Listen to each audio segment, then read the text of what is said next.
નમસ્કાર મિત્રો, આજે આપણે મહાકવિ ભાસના મહાભારત ઉપર આધારિત 6 રૂપકોમાંથી કર્ણભારનો રસાસ્વાદ કરીશું. મધ્યમ આયોગ, દૂતવાક્ય, દૂતઘટોત્કચ, કર્ણભાર, ઉરુભંગ અને પંચરાત્ર. આમાંથી પહેલા 5 નાટકો એક અંકના બનેલા છે, એકાંકી રૂપકો છે, જ્યારે પંચરાત્ર એ 3 અંકનું છે. આપણે જાણીએ છીએ કે મહાકવિ ભાસે વ્યાસના મહાભારતના વિશાળ ફલક ઉપર પથરાયેલી જે કૌરવ પાંડવોની કથા છે એનો અભ્યાસ કરીને એમાંથી કેટલાક મહત્વના પ્રસંગોને પસંદ કર્યા છે અને એ પ્રસંગોને આધારે એમણે આ 6 નાટકોની રચના કરી છે. મહાભારતની અંદર વ્યાસજીની કલમે જે દુર્યોધન, કર્ણ જેવા અધમ પાત્રો ચિતરાયા છે, એ પાત્રોમાં પણ કંઈક ઉત્તમ તત્વ છે. એ વાત પકડી પાડીને મહાકવિ ભાસે આ અધમ પાત્રોનું ઉદાત્તીકરણ કરવાના આશયથી આ 6 નાટ્ય કૃતિઓની રચના કરી છે. સાથે સાથે એ બતાવવાનો પણ પ્રયોગ અહીંયા કવિનો આશય છે કે મહાભારતની યુદ્ધ કથામાં કૃષ્ણ જેવા અવતારી પુરુષ પણ હાજર છે, ભીષ્મ, દ્રોણ જેવા જવાબદાર વડીલો અને ગુરુઓ પણ હાજર છે. તો યુદ્ધમાં આ બધા પાત્રોનું શું યોગદાન છે એ બતાવવાનો આશય પણ મહાકવિ ભાસનો છે. તો આપણે અહીંયા કર્ણભાર જે રૂપક છે એ રૂપક વિશે ચર્ચા કરીએ.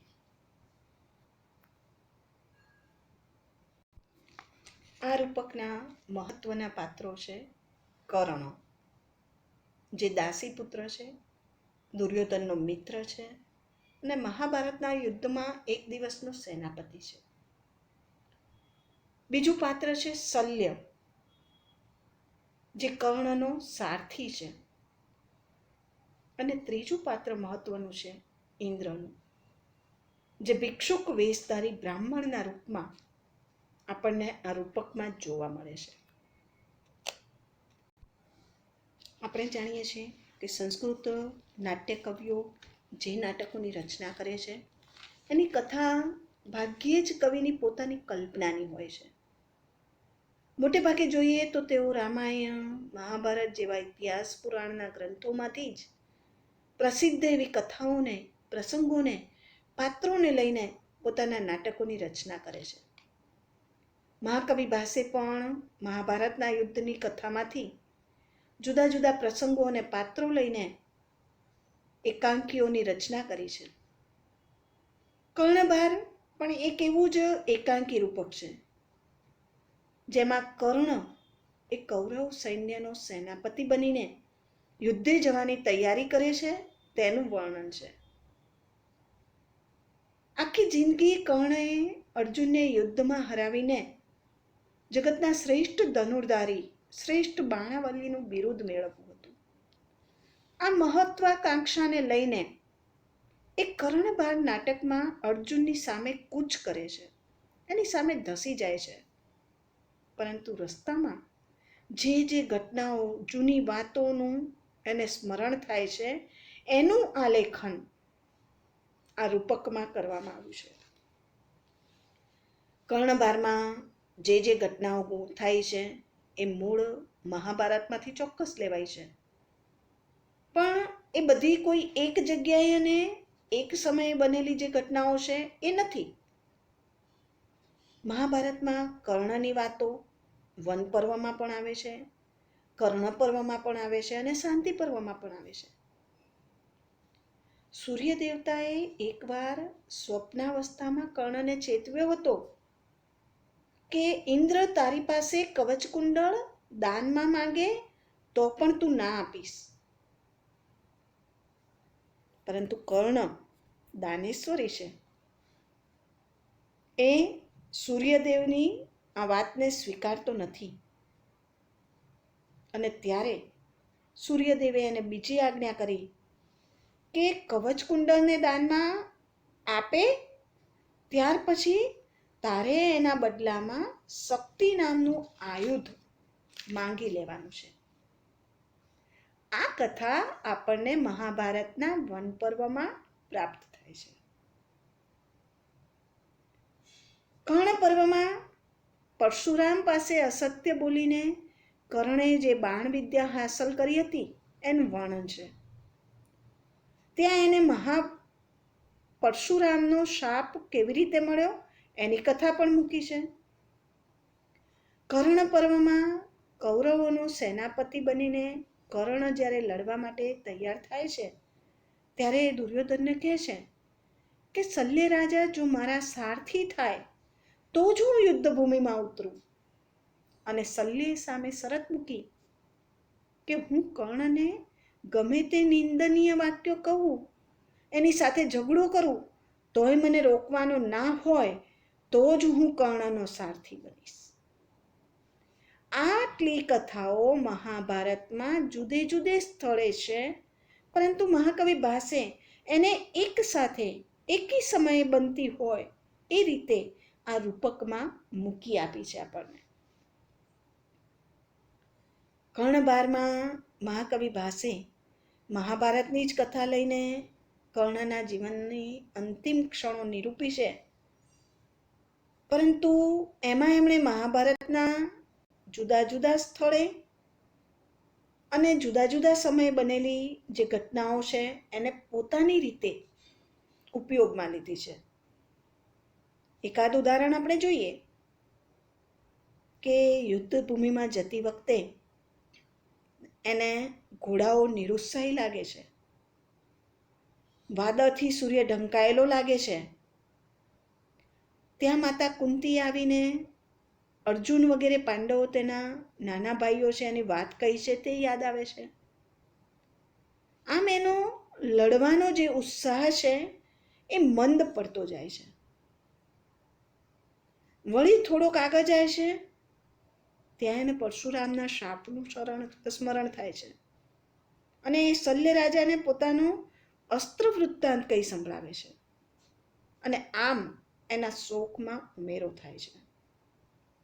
અને છેલ્લે નાટકના ઉત્તરાર્ધમાં ઇન્દ્રનો ભિક્ષુકના વેશમાં પ્રવેશ થાય છે અને એ કર્ણની દાનવીરતાનો ગેરલાભ ઉઠાવીને એની પાસેથી કવચકુંડળ માંગી લે છે.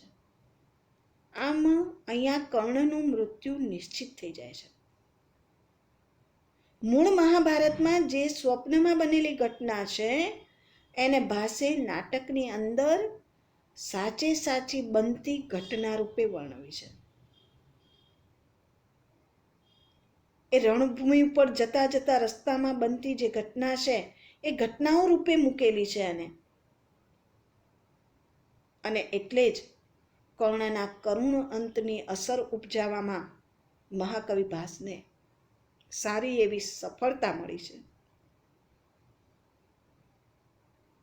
આ કર્ણબાર એકાંકીમાં આધુનિક જે વિવેચકો છે એમને ટ્રેજેડી નાટક લાગ્યું છે.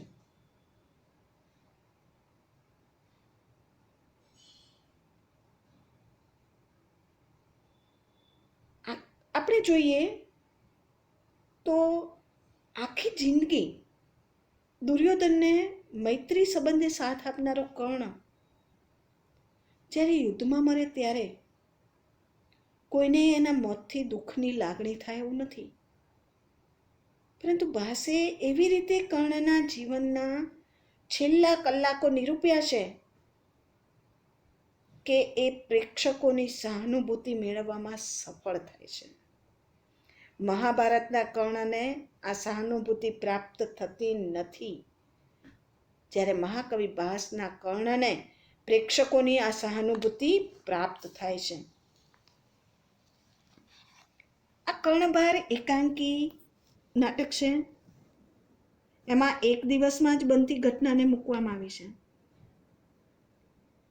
આની જે કથા છે એમાં એ સુદીર્ઘ નથી, નાનકડી છે.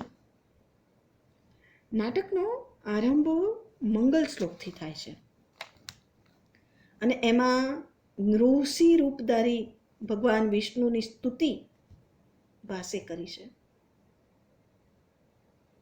સૂત્રધાર નાંદી પછી પ્રવેશ કરે છે અને મહાભારતના યુદ્ધમાં દુર્યોધન આવી પહોંચ્યો છે અને કર્ણને આહ્વાન આપવામાં આવે છે અને પછી કર્ણ ગ્લાનિયુક્ત ચહેરે રંગભૂમિ પર પ્રવેશ કરે છે.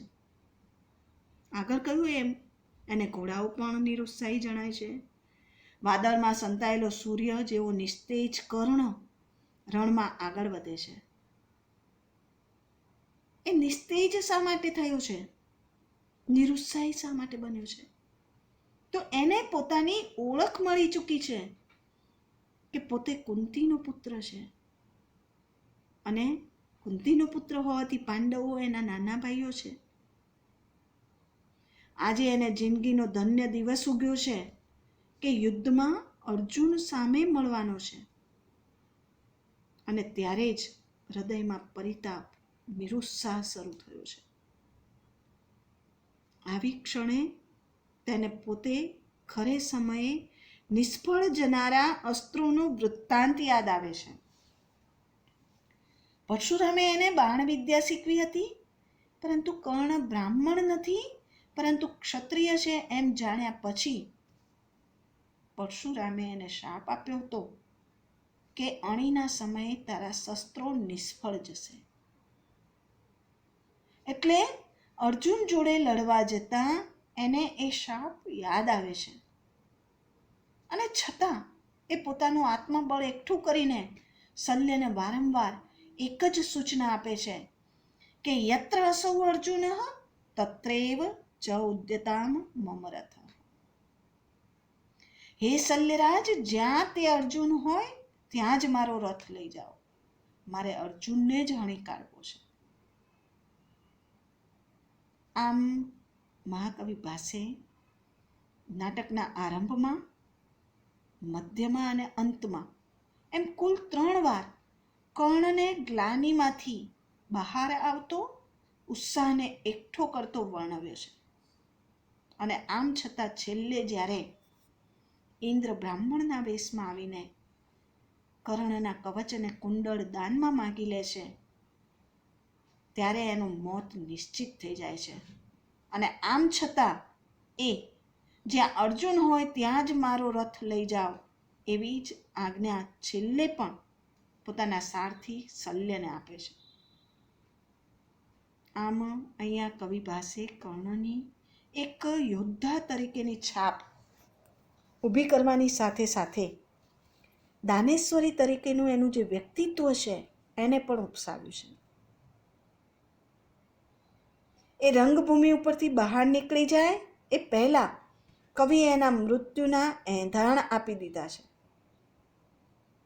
આમ યુદ્ધ કરવા નીકળેલા કર્ણની રસ્તામાં જે મનોવ્યથા હતી એનું નિરૂપણ કરતું આ કર્ણભાર એક સર્વાંગ સંપૂર્ણ એકાંકી છે.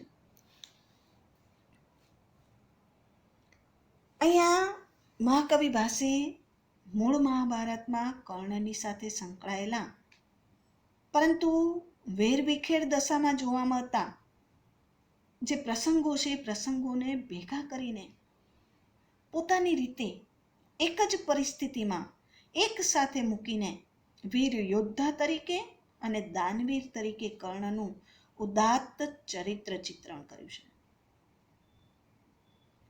સમગ્ર રૂપકને આપણે જોઈએ તો કવિએ વૈદર્ભી શૈલીવાળા સંવાદો અને શ્લોકો મૂક્યા છે. આથી પ્રેક્ષકોને જે વાર્તાનો પ્રવાહ છે એ તરત જ સમજાઈ જાય છે, એમાં રસ પડે છે અને પ્રેક્ષકો નાટક આ રૂપક જોવામાં તરબોળ થઈ જાય છે. કવિએ અહીંયા અન્ય રૂપકોની જેમ અહીં પણ મુખ્ય પાત્ર એવા કર્ણની માનસિક પરિસ્થિતિનું આલેખન કરવામાં જ પોતાનું ધ્યાન કેન્દ્રિત કર્યું હોય એમ લાગે છે. કર્ણનો વિષાદ અને એની ગ્લાનિ ભરેલી જે મનોસ્થિતિ છે એને આલેખિત કરવા માટે ભાસે ધનરાશિ યુદ્ધ સૂર્યની જે ઉપમા વાપરી છે એ ખૂબ જ યથાર્થ છે. દાનમાં આપવા માટેની ગાયો યુવાન છે અને સોને મઢેલ શિંગડાવાળી છે વગેરે પ્રકારનું વર્ણન પણ ચિત્રાત્મક છે. આના સંવાદો પણ ટૂંકા છે પરંતુ ચોકદાર છે. સક્રહ ખલુ મયા વંચિત. શું કહે છે? સક્રહ ખલુ મયા વંચિત. હું નહીં પણ સક્ર એટલે કે ઇન્દ્ર મારાથી છેતરાયો છે. એક દેવાધિદેવ ઇન્દ્રને યાચક બનીને માણસ પાસે હાથ લંબાવવો પડ્યો. એમાં માણસનો મહિમા છે અને અહીંયા દેવનું જે દેવત્વ છે એ શરમાય છે. આમ બોલતો જે કર્ણ છે એ પ્રેક્ષકોને વધારે ગમી જાય એવો છે. આપણે જાણીએ છીએ કે ભાસ એમના માત્ર સંવાદ તત્વને કારણે સફળ નાટ્યકાર બની શકે એમ છે. અને આવું કહેવામાં મને જરા પણ અતિશયોક્તિ લાગતી નથી. પરંતુ આમાં આપણને એક નરી વાસ્તવિકતા જોવા મળે છે.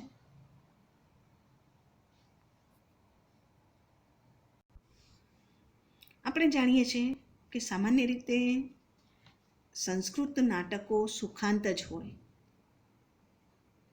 એનું કારણ પણ છે કે ભારતીય જનમાનસ એ આશાવાદી છે અને ઈશ્વરની વ્યવસ્થાને ન્યાયપૂર્ણ માને છે. એટલે ન હિ કલ્યાણકૃત કશ્ચિત દુર્ગતિમ તાત ગચ્છતિ. કલ્યાણ કરનાર, સત્કૃત્ય કરનાર ક્યારેય દુર્ગતિ પામતો નથી એવી આપણી આસ્થા છે.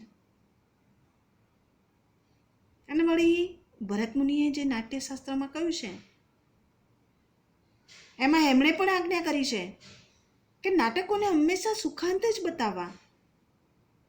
અને આથી જ કાલિદાસ, ભવભૂતિ વગેરે નાટ્યકારોના બધા જ નાટકો સુખાંત અંતવાળા જોવા મળે છે. નાટકના અંતે નાયકને એની પ્રિયતમા નાયિકા પત્ની તરીકે મળે, રાજાને ગયેલું રાજ્ય પાછું મળે, ઋષિમુનિઓના આશીર્વાદ મળે વગેરે રીતે એનો અંત બતાવવામાં આવ્યો હોય. આવી પરિસ્થિતિમાં ભાસે ઉરુભંગ અને કર્ણભાર એ બે એવા એકાંકી લખ્યા છે કે જેમાં કરુણાંતિકાનું સ્વરૂપ આપણને જોવા મળે છે. એનો અંત કરુણ છે. આ બાજુ જોઈએ તો પશ્ચિમના દેશોમાં ગ્રીક નાટકો મોટે ભાગે કરુણાંત નાટકો જ હતા, દુખાંત નાટકો જ હતા. શેક્સપિયર હેલ્મેટ કે મેકબેથ જેવી ટ્રેજડી આપવાની સાથે એઝ યુ લાઇક ઇટ જેવી કોમેડી પણ આપી છે. પરંતુ ભારતના સંસ્કૃત જગતમાં ભાસ અને કેવળ ભાસ જ એવા નાટ્યકાર છે કે જેમણે દુખાંત કરુણાંત નાટકો પણ આપ્યા છે. ઉરુભંગમાં જોઈશું તો નાયક દુર્યોધનનું રંગભૂમિ પર જ મોત થાય છે. એની ઉપર કફન ઓઢાડવામાં આવે છે એવું દ્રશ્ય છે. જ્યારે કર્ણભારમાં તો એવું નથી. એટલે કે કર્ણભારમાં નાયક કર્ણ રંગભૂમિ ઉપર જ મૃત્યુ પામતો હોય એવું બતાવ્યું નથી. પણ પરશુરામના શાપથી આજે ખરે સમયે અસ્ત્રો નિર્વીર્ય થઈ જશે, નિષ્ફળ પુરવાર થશે એની ભીતિએ કર્ણને ઘેરી લીધો છે. ઇન્દ્ર પણ બ્રાહ્મણના વેશમાં આવીને એના કવચકુંડળને દાનમાં માગી લે છે. આ કવચકુંડળ જો એણે ના આપ્યા હોત તો તે અમર રહેવાનો હતો. પરંતુ કર્ણની દાનવીર બનવાની મહત્વાકાંક્ષા કે ઘેલછાએ જ એને આવું દાન આપવા પ્રેર્યો અને એનું મૃત્યુ નિશ્ચિત થઈ ગયું. દેવોએ એના સદગુણોનો દુરુપયોગ કર્યો અને એને મોતને ઘાટ ઉતાર્યો.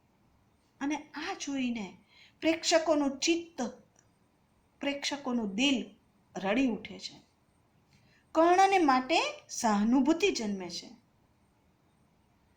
આમ કર્ણભાર એકાંકી જે છે એ દુખાંત એટલે કે કરુણાંત નાટકની કોટીમાં ગણી શકાય છે. પશ્ચિમી ગ્રીક નાટ્ય સૃષ્ટિમાં આપણે જોઈએ તો એમાં પણ શૈતાન અથવા તો દૈવ એટલે કે નસીબ સજ્જન કે વીર માણસની પાછળ પડી જાય છે, એને દુર્બુદ્ધિ સુજાડે છે, એને ખેદાન મેદાન કરી મૂકે એવું ચિત્ર આલેખવામાં આવે છે. અને માણસ આપણે જાણીએ છીએ કે દૈવ પાસે નિરાધાર છે, અસહાય છે. અને એ જોઈને આપણા મનમાં કરુણતા જન્મે છે. અને એવી જ રીતે કર્ણભારમાં પણ કર્ણને યોદ્ધા તરીકે નિષ્ફળ બતાવતા પરાજિત કરવા માટે દેવોએ એમના દાનવીરપણાનો દુરુપયોગ કર્યો છે. ઇન્દ્ર કે જે દેવાધિદેવ છે, પરંતુ એક ભિક્ષુક બનીને બ્રાહ્મણના વેશમાં આવીને કર્ણના કવચકુંડળ માગી જાય છે.